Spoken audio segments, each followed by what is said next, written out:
Hi everyone, it's Any aka the Nut Trader, your friendly neighborhood swing trader, back again with another video. Now in this video I'm going to be talking about ascending, broaden, wedge patterns and all the different type of broaden wedge patterns that there are. You know what I'm going to say next. Please like, subscribe and share on all your social media platforms at the Nut Trader on Facebook, Twitter and Instagram. Now let's get straight into the video.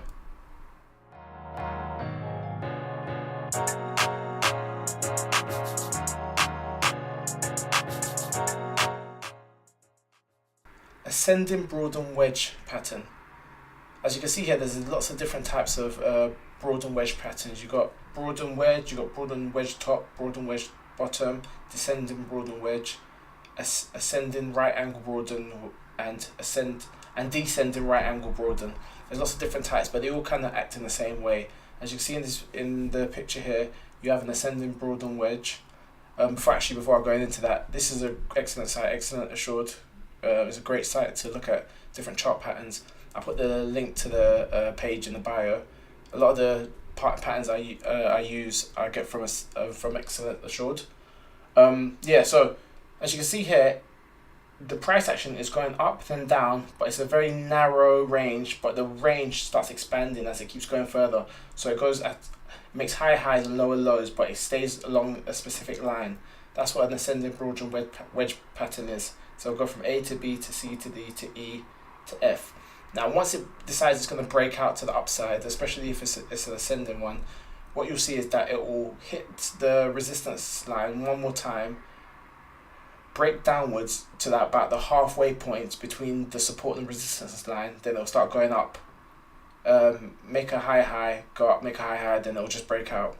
So this is something that you need to identify. So what I do is that whenever I see maybe a price going from A to B to C to D, by the time it hits D, I would have identified the ascending wedge pattern and then plotted the blue lines, and then I wait for it to hit E, wait for it to hit F, and then I'll know that the confirmation to go long would be when it hits the resistance and then it comes back down and hits the halfway point.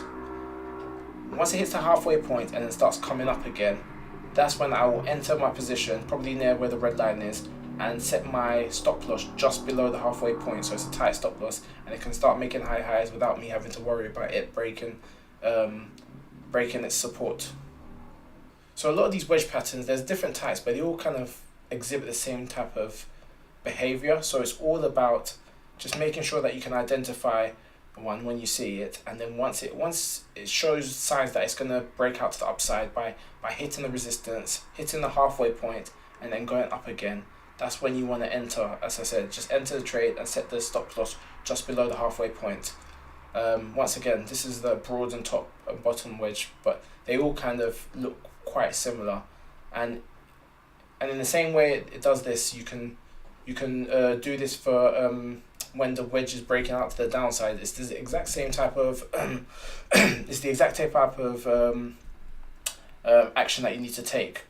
You need to wait for it to go down, go up, hit A, B, C, D, back to the support line, go halfway, and then once it goes halfway, you can enter any point between halfway and the support, and then set the stop loss just above the support here. Actually, let me draw this on paint for you. Hold on a sec.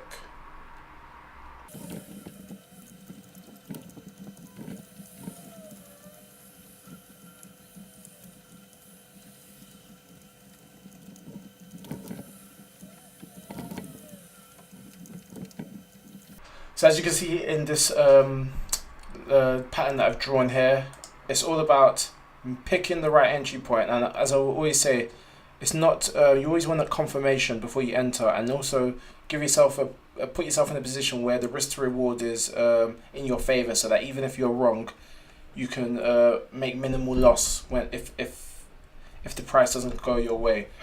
So just to reiterate, as I said before, if it looks like it's going to be a bullish signal, what you do is that you wait for it to go to hit the first resistance, hit the support again, resistance, support, resistance. Now when it comes back down and it levels off at the halfway point, and then it starts changing direction, that means you know that it's going to be a bullish pattern and it's time to go long. So you enter at any point between here, and then you set your stop loss tight here. So that means that your risk is only this, but your potential for profit is all of this, or even more. And what I would normally do is that set my stop loss here, and as the price keeps going up, every time the price pulls back a little bit, I would move my resistance to the previous pullback.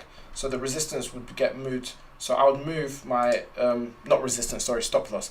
So as the price started going up and then came back down, retraced a little bit, went up, I would eventually move my stop loss to somewhere like here. So that means that you're locking in some of the profits. So that's just kind of the strategy I employ. And let me show you this in a live situation.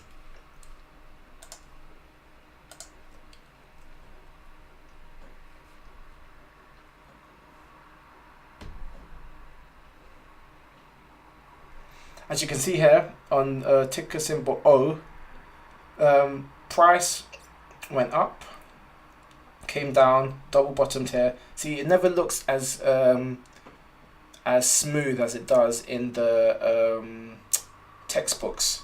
There's always going to be some sort of crazy behavior, but if you can identify the pattern, then you can still take advantage. So it went up, came back down, double bottomed here, came up, came back down, double bottomed kind of here again, came up, and then lo and behold, it came like halfway, hit the resistance, came halfway again, so it double bottomed again here. So there's a pattern of it. You can see there was a kind of behavior that it liked to double bottom at the support, but here it went to the halfway point and then it didn't reach the support.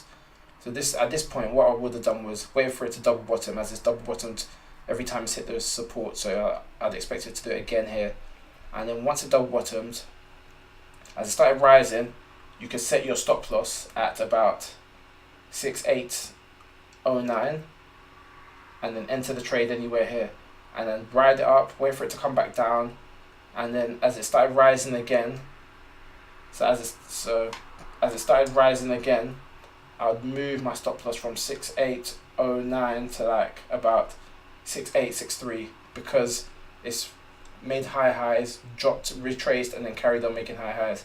And as you can see here, it's gone up past the old resistance line, consolidated at the old resistance line and using it as a support, and I expect it to carry on going up. And if I was in this trade, I would raise my stop loss again about at 6935. So just continuously raising it every time it retraces, because you never know when this is going to decide to change back direction again and go back down. But as you keep raising your stop loss, you've locked in profits. So whatever happens next, you're kind of protected. So I hope this video has been useful on broadening wedge pattern and all the different types of wedge patterns. Once again, I said I'll put the link in the description for that website, and let me know in the comment section what pattern you want me to focus on next. I hope this series has been quite useful for you. I know I'm 2 videos in, but I'm going to keep going through all the different types of patterns that we see in through technical analysis. So it's Any, aka the Knock Trader, signing out.